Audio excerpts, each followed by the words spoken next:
ഗുരുവായൂരിൽ പുല്ലു പറിക്കുന്നതിനിടെ വീട്ടമ്മയുടെ ചെവി കടിച്ചു പറിച്ച് തെരുവുനായ. ഗുരുവായൂർ സ്വദേശിനിയായ വാഹിദ ഉൾപ്പെടെ 5 പേർക്കാണ് നായയുടെ ആക്രമണത്തിൽ പരിക്കേൽക്കുകയും ചെയ്തത്.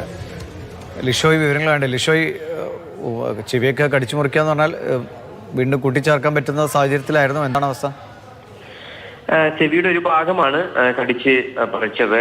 ഗുരുവായൂരിൽ ഇന്ന് 25-ാം വാർഡിൽ, നഗരസഭയിലെ 25-ാം വാർഡ് മാവിൻചോട് ഭാഗത്താണ് സംഭവം ഉണ്ടായത്. ഇതിൽ വാഹിദയ്ക്കും അതുപോലെ തന്നെ ആദ്യം ഈ നായ നേരെ കടിച്ചത് റോഡരികിൽ ഉണ്ടായിരുന്ന ഒരു തൈക്കാട് സ്വദേശിയായി 25 വയസ്സുള്ള ഫഹദിനെയാണ്. അതിനുശേഷമാണ് 55 വയസ്സുള്ള വാഹിദയെ ഈ നായ കടിക്കുന്നത്. അതിനുശേഷം വീണ്ടും 2 കുട്ടികളെ കടിക്കുകയും ചെയ്തു. റെജി എന്ന് പറയുന്ന മറ്റൊരു വ്യക്തിയെയും ഈ നായ കടിക്കുകയും ചെയ്തിരുന്നത്. പരിക്കേറ്റവർ എല്ലാവരും തന്നെ ഉടനടി തന്നെ ആശുപത്രിയിലേക്ക് കൊണ്ടുപോയി മെഡിക്കൽ കോളേജിലാണ് നിലവിലുള്ളത്.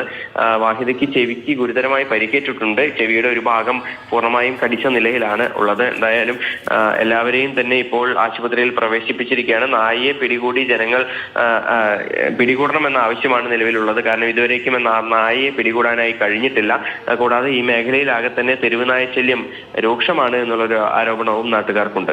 ശരി. MS ലിഷോയാണ് വിവരങ്ങൾ നൽകിയത്.